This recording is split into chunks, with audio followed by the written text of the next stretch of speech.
Hermanos, buenos días. Y por favor le pueden bajar el volumen de su teléfono. Es hora de empezar nuestra alabanza, y la alabanza siempre para el Señor. La gloria siempre sea para Él. Y en lo demás, pues ayúdenos a cantarle la alabanza al Señor, pues a Él le adoramos y a Él le cantamos.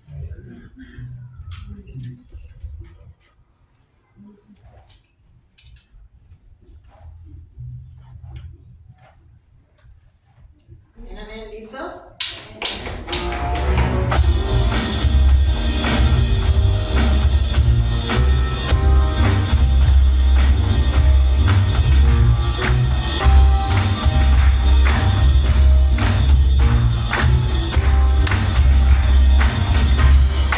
Si tuvieras fe como un grano de mostaza, eso lo dice el Señor.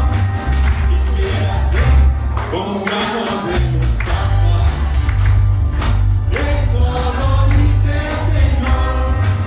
Tú le dirías a la montaña: muévete, muévete.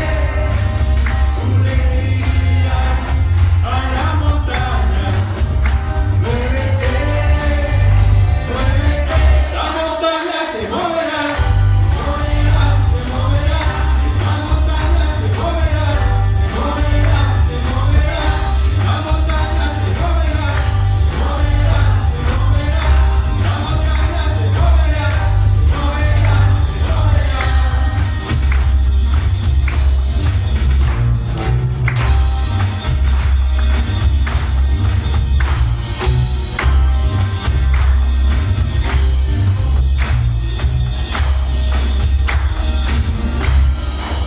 Si tuvieras fe como un grano de mostaza, eso lo dice el Señor. Si tuvieras fe como un grano de mostaza, eso lo dice el Señor. Tú le dirías a la montaña: muévete, muévete. Tú le dirías a la montaña: muévete, muévete. La montaña se moverá, moverá, se moverá. La montaña se moverá, moverá, se moverá. La montaña se moverá, moverá, se moverá. La montaña se moverá, moverá, se moverá.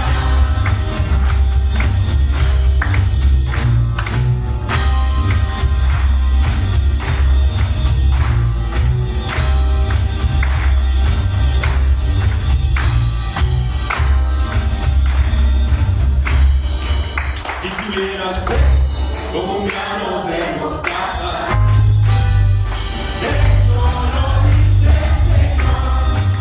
Si tuvieras fe como un grano de mostaza, eso lo dice el Señor. Tú le dirías a la montaña: muévete, muévete. Tú le dirías a la montaña: muévete,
el Señor.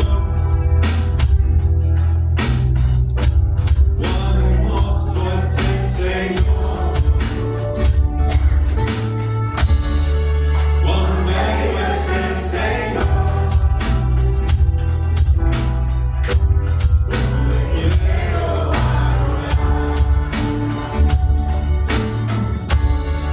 Cuán bello es el Señor.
Y nos encontramos en el Evangelio de Marcos. Ya me estoy adelantando, ¿verdad? Marcos, capítulo 11.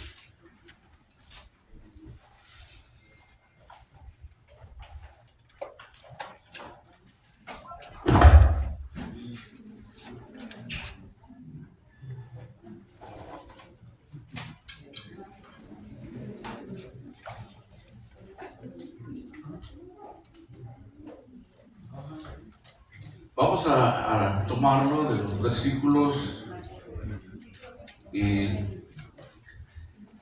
me voy a saltear un par de versículos y les voy a decir por qué. Voy a regresar la siguiente semana, primeramente Dios, si cubro esos 3 versículos que son 12, 13 y 14, donde tenemos la maldición de la higuera estéril. La razón que hago eso es porque terminado el mensaje de esto que vamos a estudiar ahora, regresamos donde de nuevo pasa el Señor por donde esa higuera seca, y ya quiero juntar esos versículos y explicar cómo empezó y cómo fue que terminó. Pero por ahora, este día, si nos permite, vayamos a Marcos 11, 15. Esta mañana me gustaría hablarles un poco de, no solo de la purificación del templo como lo hizo el Señor, pero también de la iglesia hoy en día, que nos podría ayudar a mucha escritura, que quizás no cubra todo como traje cantidad de versículos, no creo que voy a poder terminar todo, pero haré mi mejor. Versículo 15 al 19, vamos a leerlos. Yo lo haré en voz alta y usted me sigue en voz baja, y después yo oro en voz alta. Y si usted ora, por favor ore en voz baja. Vinieron pues a Jerusalén, y entrando Jesús en el templo, comenzó a echar fuera a los que vendían y compraban en el templo, y volcó las mesas de los cambistas y las sillas de los que vendían palomas. Y no consentía que nadie atravesase el templo llevando utensilio alguno. Y les enseñaba diciendo: ¿no está escrito, mi casa será llamada casa de oración para todas las naciones? Mas vosotros la habéis hecho cueva de ladrones. Y lo oyeron los escribas y los principales sacerdotes, y buscaban cómo matarle, porque le tenían miedo, por cuanto todo el pueblo estaba admirado de su doctrina. Pero al llegar la noche, Jesús salió de la ciudad. Pasamos ahí y oremos una vez más. Señor, en esta mañana que estudiamos tu palabra, ahora en esta porción de este servicio de tu iglesia, Señor, pedimos que nos enseñes, Señor, acerca, Señor, de tu palabra, Señor, de cómo tú lidiabas con tu pueblo y cómo hoy lo haces con tu pueblo también en nuestros días. Rogamos que tu Espíritu Santo nos dé entendimiento, no solo para articular tu palabra, sino también para escucharla. Y sobre todo que nuestro corazón esté atento a oír de ti y dispuesto, Señor, a obedecer. Te damos gracias por esta oportunidad, y una vez más que tu Espíritu Santo nos guíe y seas tú glorificado en nuestras vidas, en el nombre de Cristo Jesús. Amén. Acabamos de estudiar la entrada triunfal del Señor Jesús a Jerusalén, ya seguido por sus discípulos, y después de eso pasa por donde estaba una higuera, y dije que saltaría esos 3 versículos y me iría directamente a a esta purificación del templo. Pero para ser un poquito más, un poquito de trasfondo más, quizás.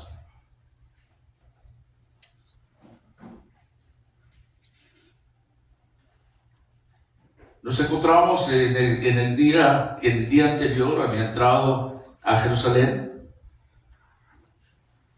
pero por la noche se había retirado a Betania para pasar la noche ahí. Pero ahora, al día siguiente, después de pasar a Betania, viene este día al templo en Jerusalén. Marcos nos dice, nos da unos detalles y Juan quizás lo amplía un poquito más, pero veamos lo que dice el versículo 15 del Evangelio de Marcos, capítulo 11. Dice: vinieron pues a Jerusalén, y entrando Jesús en el templo, comenzó a echar fuera a los que vendían y compraban en el templo, y volcó las mesas de los cambistas y las sillas de los que vendían palomas. Aquí el templo al que hace referencia Marcos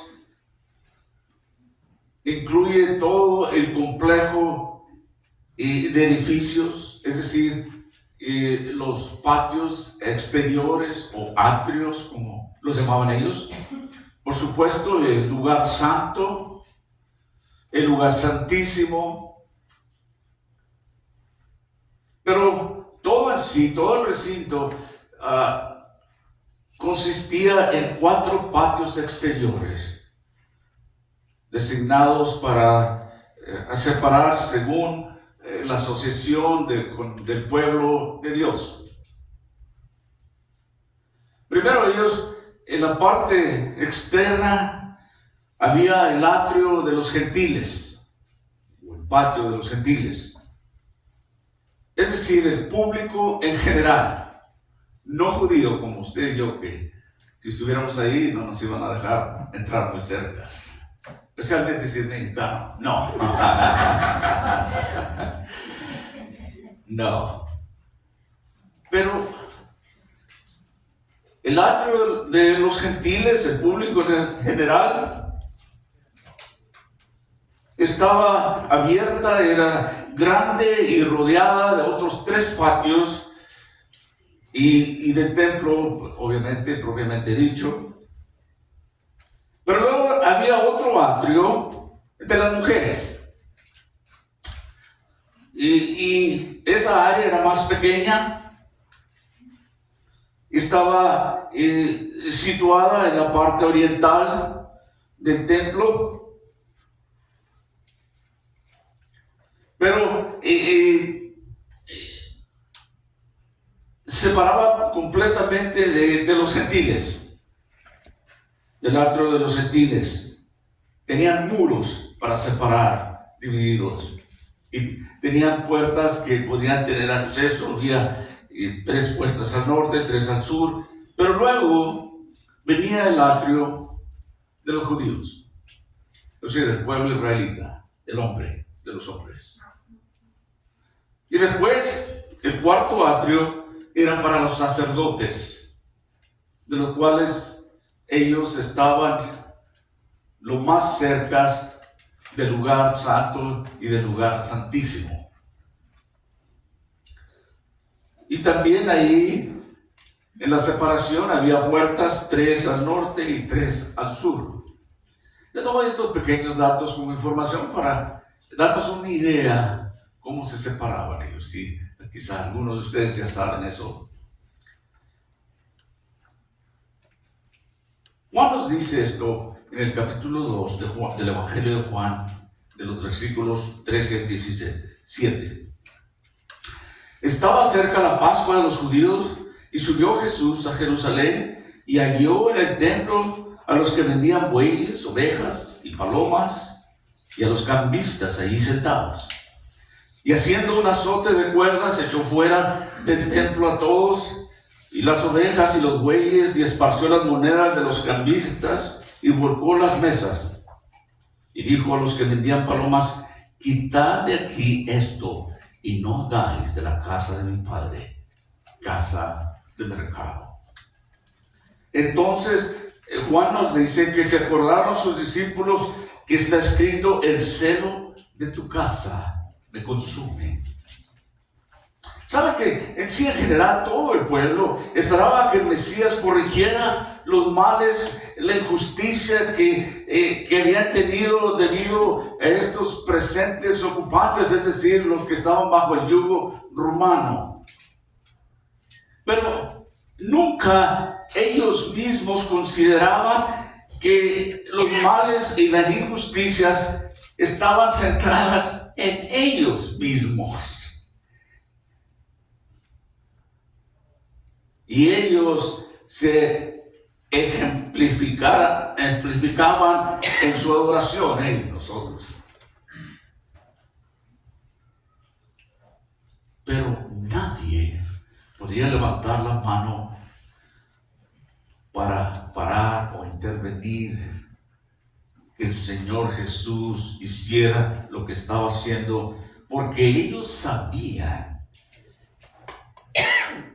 que ese mercado público era una práctica blasfema. ¿Sabe cuando le dicen a uno su verdad? No uno dice nada, porque ellos sabían. Pero a la misma vez, con estas acciones, Jesús estaba asegurando un lugar para los gentiles en aquel templo.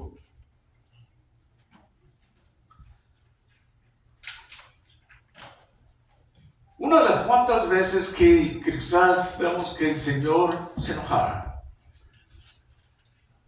pero sabemos que era un enojo justo, santo, y no pecó. El celo de su padre por la casa de su padre lo consumía.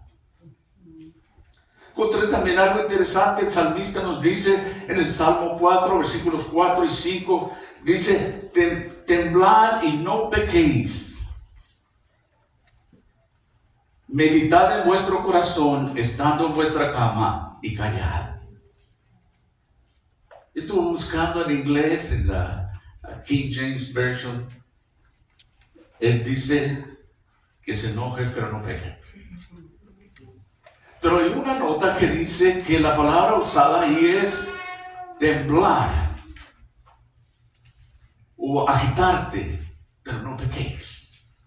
Usted sabe que cuando uno se enoja, hierve uno, ¿verdad? Bueno, habemos unos más que otros, que ardimos más que otros, ¿verdad? Pero el salmista, Dios ya decía así, de esta manera: temblad y no pequéis. Meditad en vuestro corazón estando en vuestra cama y callad. Piénsalo antes de decir algo. Y luego dice en el versículo 5 el salmista de este Salmo 4: ofreced sacrificios de justicia y confiad en Jehová. Confía en Él. Pablo, ahora en el Nuevo Testamento, él nos dice en Efesios capítulo 4, versículos 26 y 27, airaos, pero no pequéis. No se ponga el sol sobre vuestro enojo, ni deis lugar al diablo. Pues sí, el enojo por sí mismo no es malo. Cualquier pasión es correcta si se ordena bien, correctamente. Es decir, quiero salirme un poquito aquí. Dentro de la iglesia, él estaba limpiando ese templo, lo estaba purificando, y Dios también quiere purificar a su iglesia. Sabe que Dios es un Dios de orden. Quizás para muchos de ustedes no sé, nos dan impuestos al estilo de Calvary Chapel. Pero Calvary Chapel cree que debe de haber un orden. Por ejemplo, como cuando alguien está predicando y la gente no empieza a gritar, no empieza a hablar en lenguas, no empieza a hacer distracciones. Porque la palabra de Dios predomina todo esto. Es más alta. Y no que no hay lugar para hacer ciertas cosas, como les decía, si se hacen correctamente, como la Escritura nos dice. Por ejemplo, el hablar en lenguas. Pablo nos dice que si no tiene la interpretación, espérate. Y él dice en 1 Corintios capítulo 4 que es mejor palabra de Dios que otros dones. No quiero decir que Dios no da ese don, pero todo tiene su tiempo y su lugar. A unos nos da un don, a otros otros.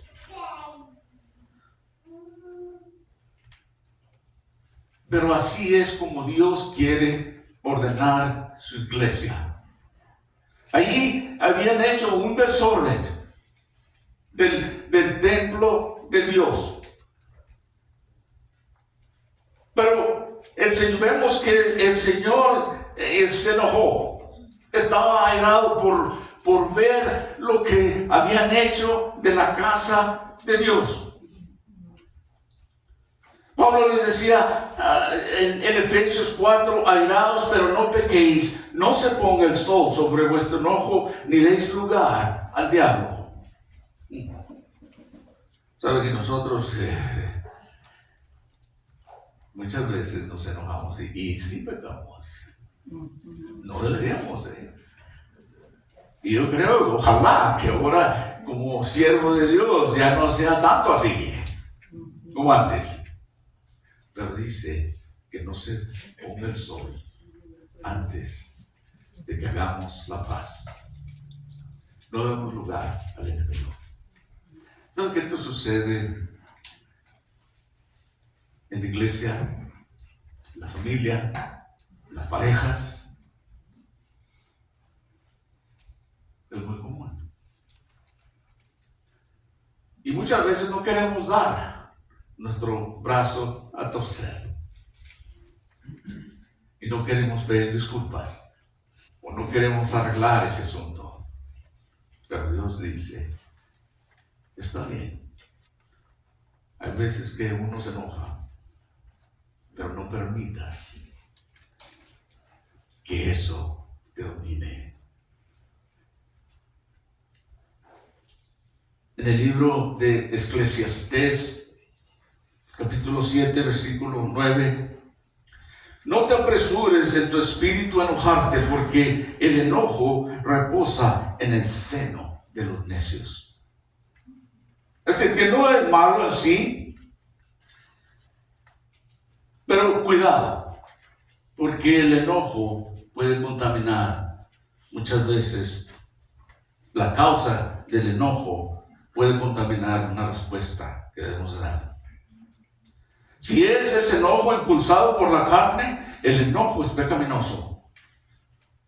Pero si es impulsado por Dios, está bien. Loable, dicen las palabras domingueras, digo yo. Pero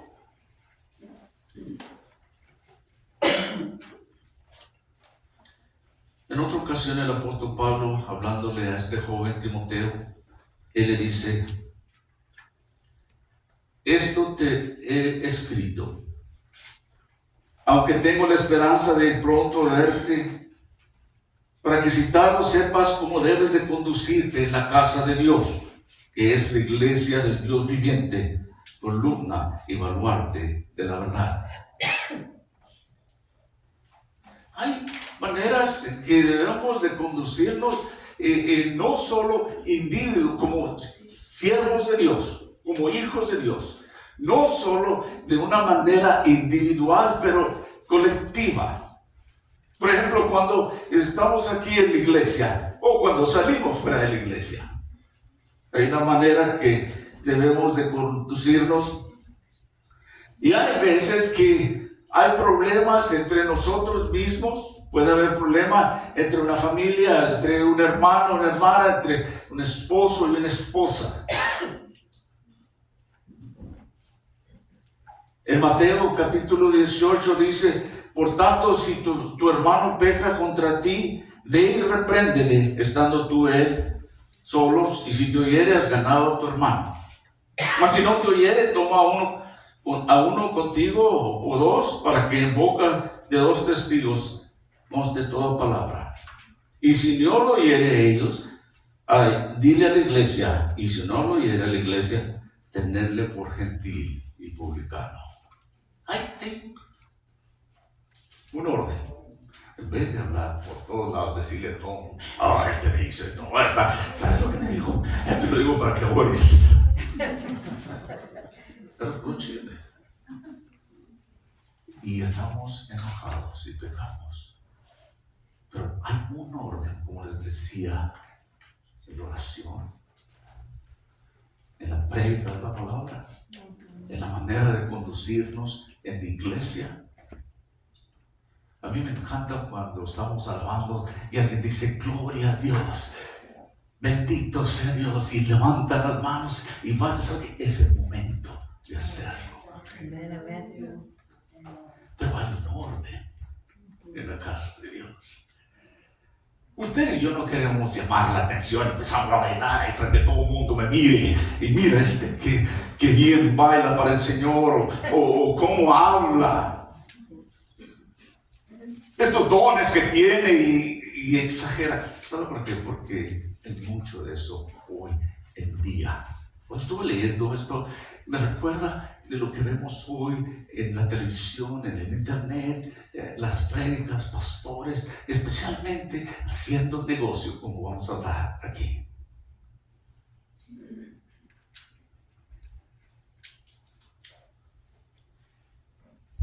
Pablo dice también en 1 Corintios, dice: de cierto se oye que hay entre vosotros fornicación, y la fornicación, la cual ni aún se nombra entre los gentiles.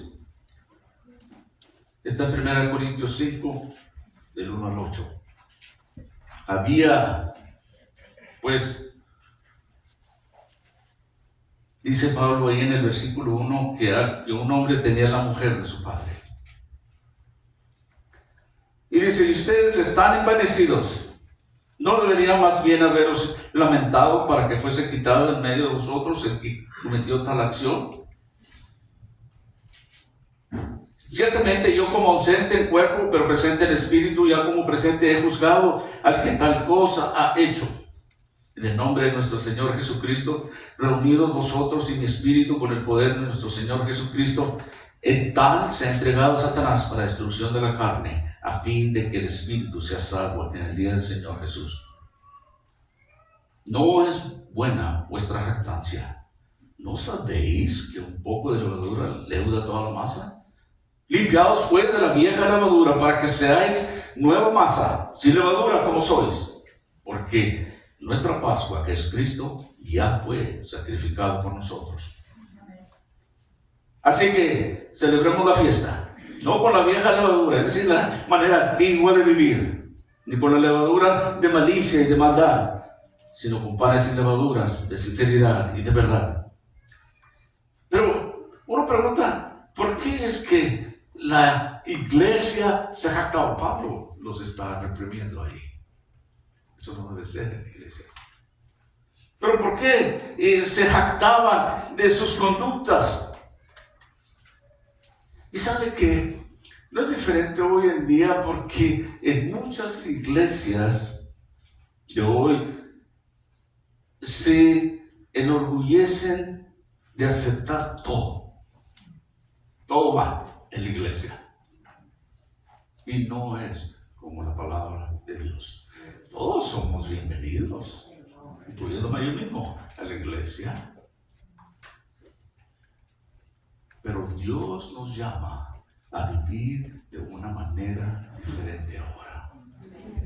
Por eso es que el apóstol Pablo corregía a la iglesia de Corintios. En vez de jactarse, ustedes deberían de resolver ese problema.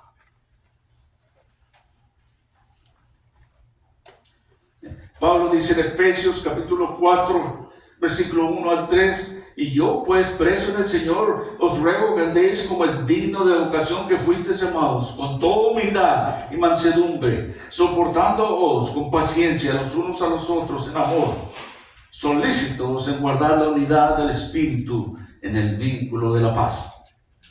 Y luego en Efesios 2:10 dice, porque somos hechuras suyas, creados en Cristo Jesús para buenas obras, las cuales Dios preparó de antemano para que tuviésemos en ellas.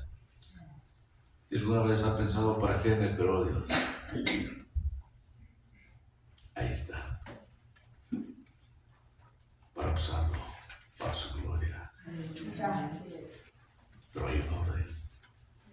Hay ciertas cosas que requiere de nosotros.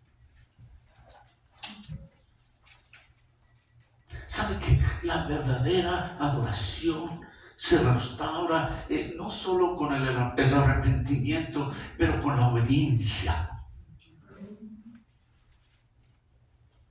Dios en el Antiguo Testamento decía, obediencia quiero más que sacrificio.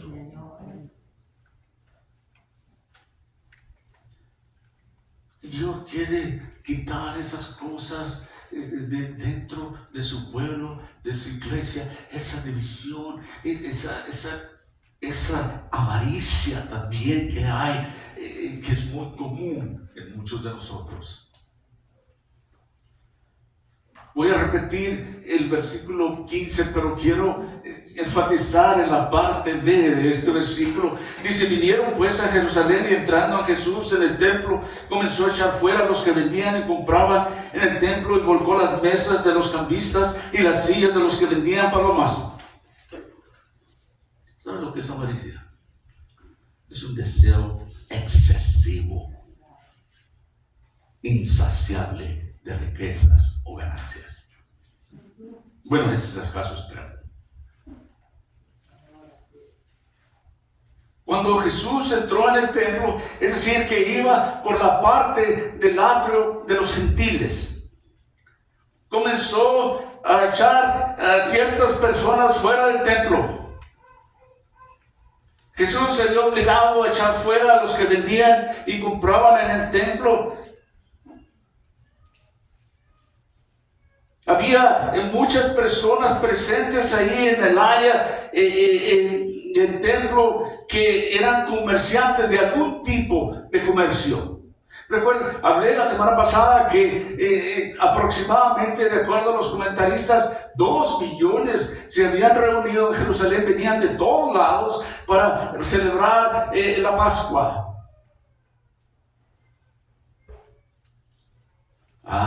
Pero el templo era un negocio.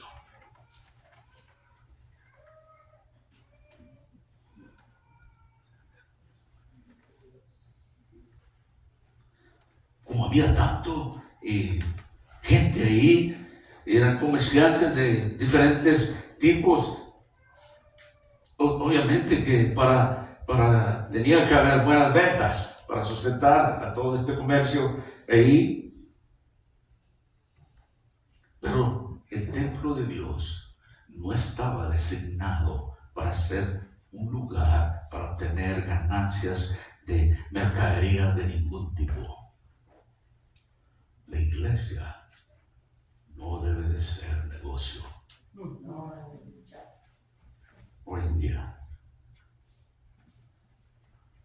Y el Señor específicamente empezó a volcar mesas de todos los cambistas, ahí hasta cambiaban dinero, había cambio de monedas. Podía cambiar usted sus dólares en pesos o qué sé yo. No, nada de eso. Pero no era designado para un lugar de intercambio de monedas.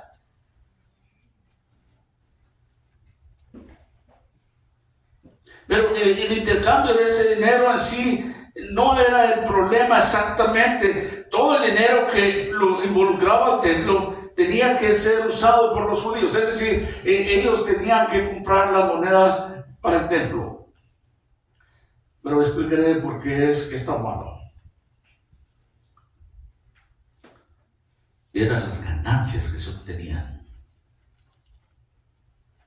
En el Antiguo Testamento, Dios ya las había dicho, pero les decía que venía gente de todos lados, cantidad de gentes, y era tiempo de sacrificar, lo estaban haciendo por años, y cada uno traía un sacrificio.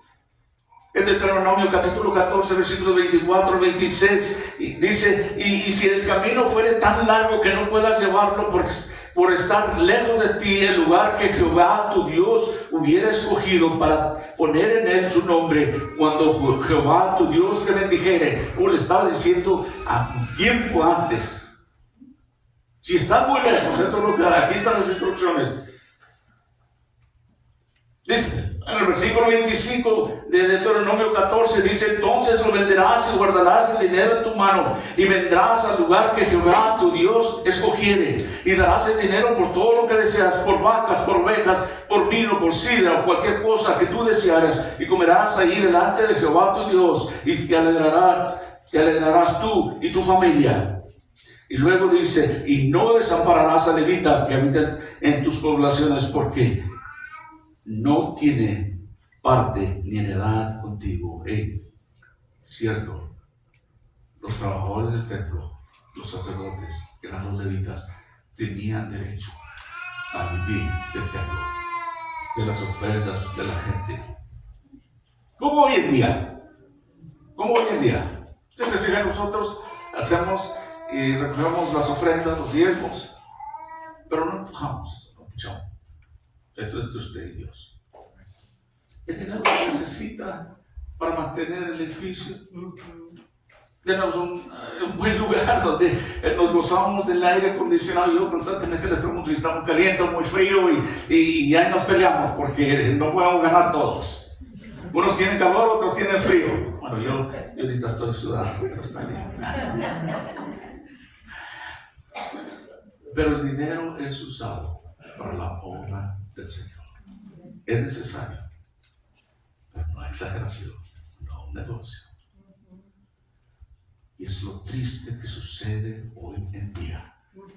La casa del Señor la han convertido en un negocio, por decirlo así.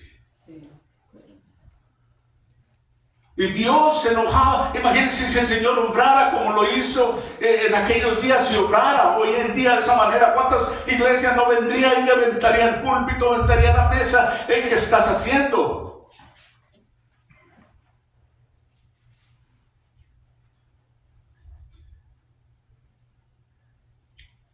El sacerdote de aquellos días, Anás,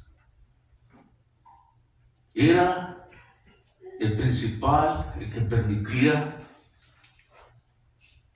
estas operaciones de comerciantes o comerciantes que apoyaban este sistema que ellos habían hecho en aquellos atrios de los gentiles.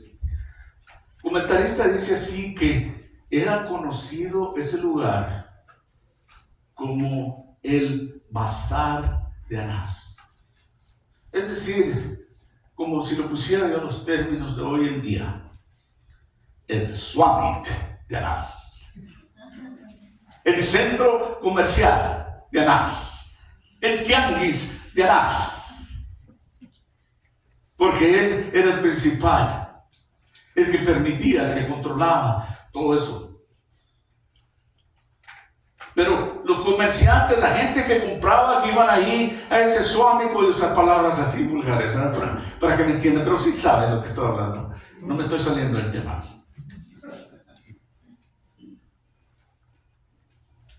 Que apoyaban este sistema de sacrificios.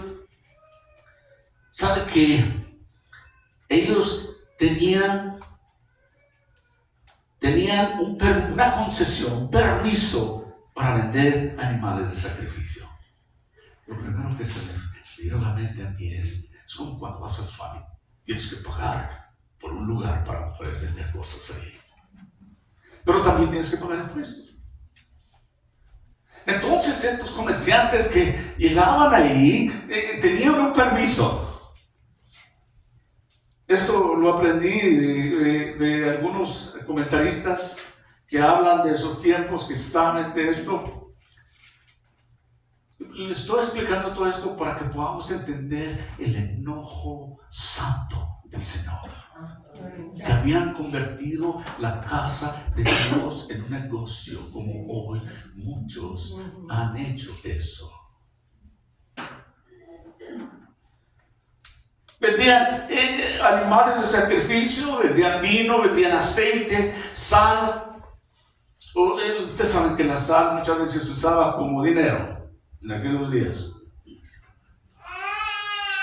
Y lo usaban todo esto para hacer las ofrendas del templo, ya sea si tenía que comprar un borrego, un chivo, un toro, tenía yo creo que establos, si tenía que comprar aceite, si tenía que comprar palomas, estaba todo disponible. Y si usted llevaba una, decía, no, algo tiene mal aquí, esta no es bueno, porque tú la des al Señor, aquí tenemos buena, pero te va a costar. Estas son mis palabras para darles una idea de lo que sucedía.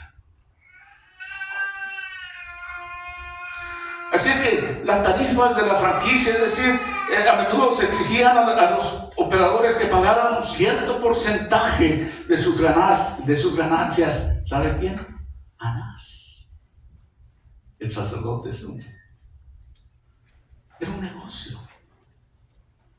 No solo se rentaba el lugar, sino que también de lo que se vendía, porcentaje tenía que dar al sacerdote principal.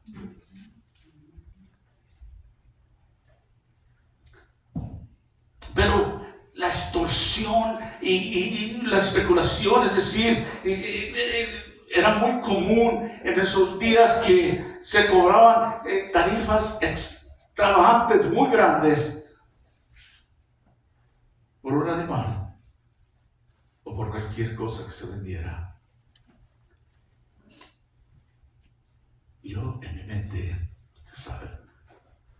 A veces mi imaginación de estos tenían hasta puestos de tacos, palomitas ahí, aguas frescas y todo, ¿no? Vendiendo ahí, haciendo negocio.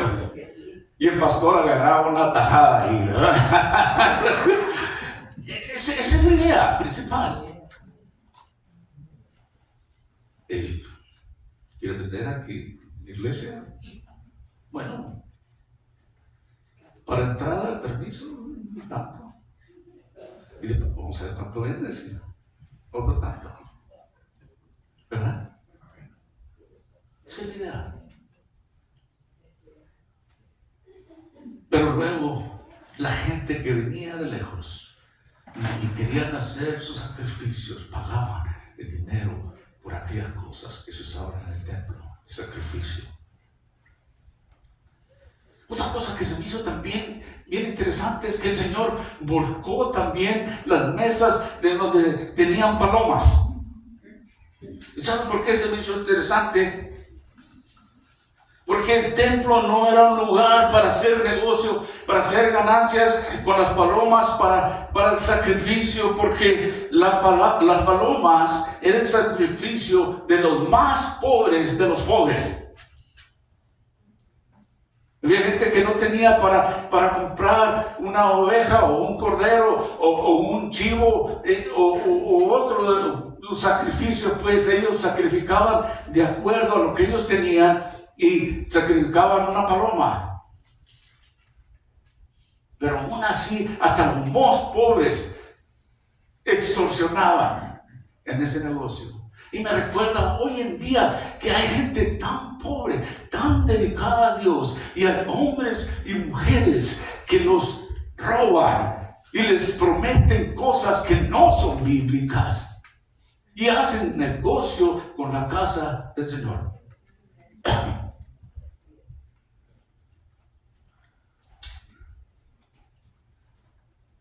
Así es que estas ventas con fines de lucro obviamente iba a aumentar la pobreza de la gente. Uno de los ejemplos que vemos cuando el Señor Jesús fue presentado en el templo, obviamente que María, José y María eran pobres, pero en Lucas capítulo 2, versículo 22 al 24, tenemos la presentación del Señor en el templo. En el versículo 21 ahí del capítulo 2 dice, cumplidos los 8 días para circundar al niño, le pusieron por nombre Jesús, el cual le había sido puesto por el ángel antes de que fuese concebido. En el versículo 22, y cuando se cumplieron los días de la purificación de ellos conforme a la ley de Moisés, le trajeron a Jerusalén para presentarle al Señor, como está escrito en la ley del Señor, todo varón que abriese la matriz será llamado santo al Señor. Y para ofrecer conforme a lo que se dice en la ley del Señor, un par de tórtolas o 2 palomas. ¿Ah?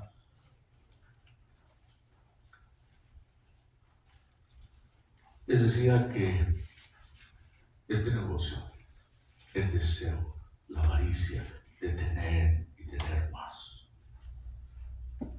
Yo he oído cuánto más necesita uno de estos predicadores que tiene casas de millones y millones de dólares.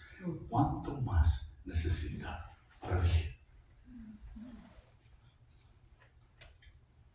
La codicia, la avaricia. Éxodo 20:17. No codiciarás la casa de tu prójimo, no codiciarás la mujer de tu prójimo, ni tu siervo, ni su sierva, ni su buey, ni su asno, ni cosa alguna de tu prójimo.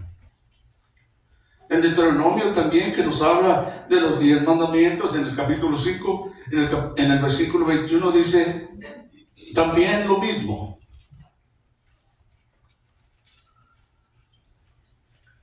El Señor en Proverbios capítulo 1 versículo 19 dice así: tales son las sendas de los que son dados a la codicia, la cual quita la vida de sus poseedores.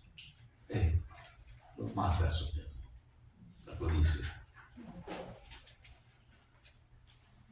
Proverbios 11:6 dice: la justicia de los rectos los librará, mas los pecadores serán atrapados en su pecado. En Salmo 10, versículo 12 al 4 dice: con arrogancia el malo persigue al pobre, será atrapado en los artificios que ha ideado. Ese Anás y todos sus sacerdotes habían de ser atrapados. El Señor los estaba confrontando ahí. Y nada podían hacer, pero deseaban matarlo. Porque el malo se jacta del deseo de su alma. Bendice al codicioso y desprecia a Jehová.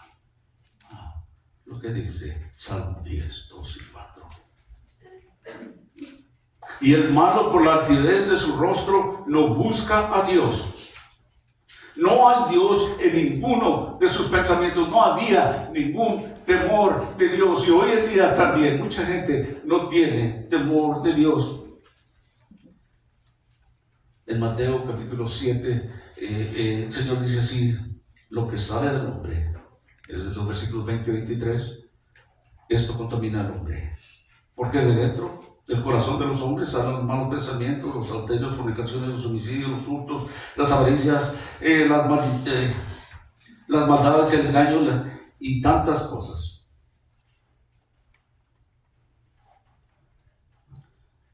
Pero mire lo que el Señor dijo a los fariseos.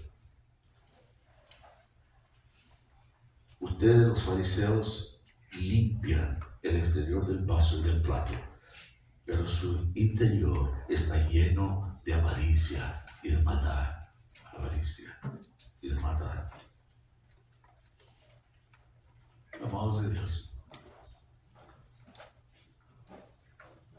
hay que tener mucho cuidado con lo que voy a decir aquí.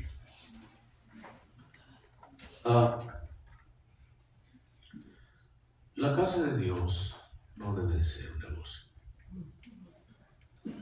Y eso no quiere decir que entre nosotros los hermanos podamos hacer ciertas cosas, ¿verdad? Yo no puedo interrumpir, es más, nosotros debemos ayudarnos unos a otros, ¿verdad? Les digo que tengo cuidado al hablar de esta manera. Pero cuando alguien me pregunta a mí, hermano, ¿puedo poner un anuncio aquí? ¿Puedo hacer un negocio? Mi respuesta va a ser, no. ¿Pero por qué? Porque si lo hago por usted, entonces lo voy a tener que hacer por todos. Si lo hago por usted y alguien más viene y con otra cosa y me dice, hey, pastor, quiero hacerlo, y le digo que no, y dice, ¿cómo usted dejó a aquel que si lo hiciera? ¿Me entienden? Pero eso no quiere decir que hay cosas que ustedes pueden hacer entre ustedes mismos. Tengan mucho cuidado con la iglesia. Es lo que yo les digo, cuidado. Cuide su caminar con Dios. Cuide a su hermano, cuide a su iglesia.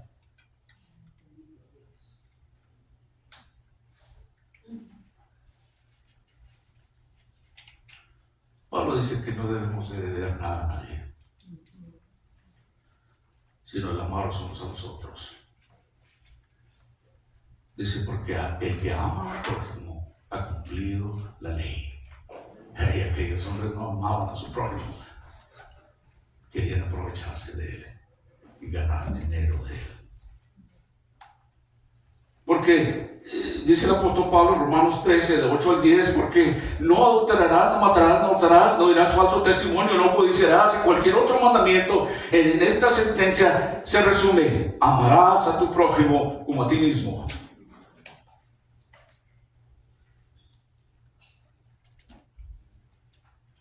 En Lucas capítulo 12, versículos 13 al 15, entonces uno de la multitud les dijo, es decir, hablando con el Señor, maestro, di a mi hermano que parta conmigo la herencia. Pero le dijo, hombre, ¿quién me ha puesto como juez o árbitro sobre vosotros? Y él les dijo, mirad, guardaos de toda avaricia, porque la vida del hombre no consiste en la abundancia de los bienes que posee.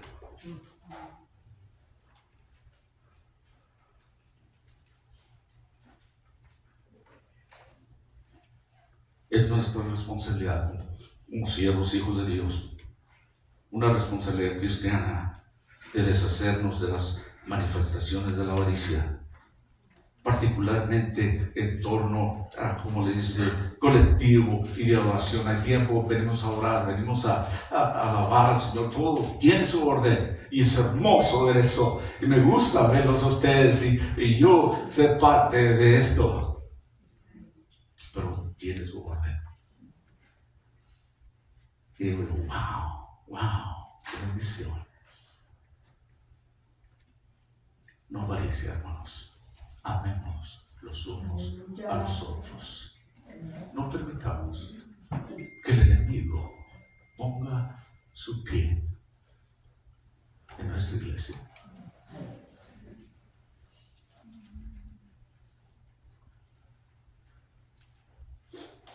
¿Se acuerdan los 3 años atrás que tuvimos esta pandemia, este COVID que le llaman? Y había productos que empezaron a escasearse. ¿Se acuerdan? Íbamos a, no quiero jugar no quiero darle propaganda a este negocio, pero donde vamos y compramos en mayoría, usualmente buenos precios. Papel sanitario no hay. Agua para tomar no había. Pero empecé a oír que alguien por ahí en el internet estaba vendiendo paquetes y paquetes de papel sanitario a precios muy altos. Aprovecharon de esta calamidad, ¿verdad? Ojalá que no haya sido un cristiano ahí haciendo esto. Pero la gente dice, ahorita me compro toda la troca y verán, aquí hay un gran negocio. Así pasaba ahí. Y Dios quiere que su iglesia camine, funcione de acuerdo a lo que Él ha establecido. No, Mauricia, mándanos unos a los otros. Permítanme usar palabras vulgares como usamos en México. No fregar a su prójimo. Y es muy fácil que muchas personas puedan hacer eso. Pero esas personas que hicieron estas cosas en estos tiempos, no mucho tiempo atrás, se metieron en problemas. La misma ley empezó a buscarlos porque estaban tomando ventaja de lo demás. Eso no debe de existir entre nosotros.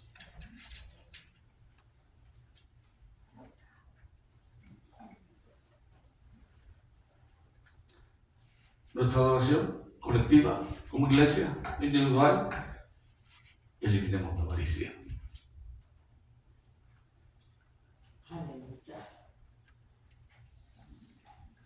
Dios ha establecido ya sus patrones, sus direcciones, cómo debe seguir la iglesia. En el versículo 16 de ahí, del Evangelio de Marcos, capítulo 11, dice, y el Señor no consentía que nadie atravesase el templo llevando utensilio alguno. Y en adelante, nada más. Ni siquiera utensilios, que venderían todo tipo de cosas. Un suave, pensé yo en mi mente. Había de todo. Cosas de cocinar, utensilios,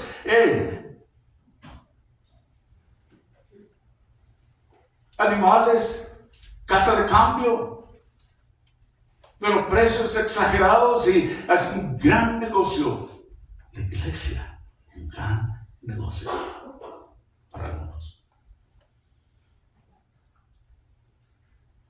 Dios dice, endereza tus caminos.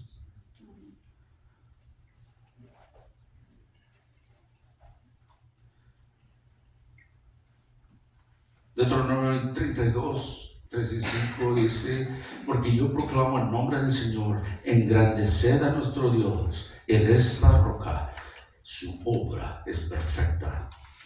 Porque todos sus caminos son justicias. Dios de verdad es sin ninguna injusticia en Él. Justo y recto es Él. Ellos se han corrompido, no son sus hijos, dice Deuteronomio 32, a causa de su defecto, generación perversa y torcida. Por último, voy a hablar de nosotros. Pablo, hablando exactamente acerca de la manera de vivir. Todo esto viene de Dios, No solo ahí en el Antiguo Testamento, es Dios también obrando hoy en estos días. Y Dios nos habla por medio de su palabra. Su palabra es perfecta, es verdadera y está hecha con ese propósito. Para corregirnos, ¿verdad? Para animarnos, para exhortarnos. Tiene cantidad de cosas que el Señor ha puesto. Pero Él dice, por medio de su apóstol Pablo en Efesios capítulo 4, versículos 32 al 31. Dice, en cuanto a la pasada manera de vivir, ¿te acuerdas? Como días antes, despojados del viejo hombre que está viciado conforme a los deseos engañosos. Renovados en el espíritu de vuestra mente, vestidos del nuevo hombre y creados según Dios en justicia y santidad de la verdad. Por lo cual, desechando la mentira, hablad la verdad cada uno con su prójimo, porque somos miembros los unos de los otros. Continúa Pablo. Airaos, pero no pequéis. No se ponga el sol sobre vuestro enojo, ni des lugar al diablo. El que hurtaba, no hurte más, sino trabaje, haciendo con sus manos lo que es bueno para que tenga que compartir con el que padece necesidad. ¿Se da cuenta? Porque nos bendice el Señor a veces para compartir con aquellos que tienen necesidad dentro del cuerpo. Lo que pasa es que nosotros decimos, Dios mío, mío, mío. Pero Dios tiene un propósito para todo esto. Ninguna palabra corrompida sale de vuestra boca, sino lo que sea buena para la necesaria edificación, a fin de dar gracia a los oyentes. Y no contristéis al Espíritu Santo de Dios, con el cual fuiste sellados para el día de la redención, dice Pablo. Quítese de vosotros toda amargura, todo enojo, toda ira, toda gritería y maldicencia y toda malicia. Antes, sed benignos unos con otros, misericordiosos, perdonados los unos a los otros, como Dios también os perdonó a vosotros. Dios nos ha llamado a vivir de una manera diferente, no solo aquí en la iglesia, pero también fuera de la iglesia, ¿verdad? Dios es un Dios de orden. Y esto no está abierto para cualquiera. Bueno, yo opino esto. No, yo digo que el otro dirá, no, es como yo opino. No, los principios, las reglas, les ha establecido Dios. Porque si no, fuera todo, sería un caos, sería todo fuera de control. No, Dios ha establecido su palabra, su orden, sus mandamientos, cómo debemos de vivir en la casa, en la calle, en la iglesia. Y esto es lo que alaba Dios. En comunión. Padre, te damos gracias por esta tu palabra, Señor, que nos exhorta, Señor, como tú estabas limpiando aquel templo, la casa de Dios. Y Señor, como tú nos estás limpiando también aquí, en nuestros días.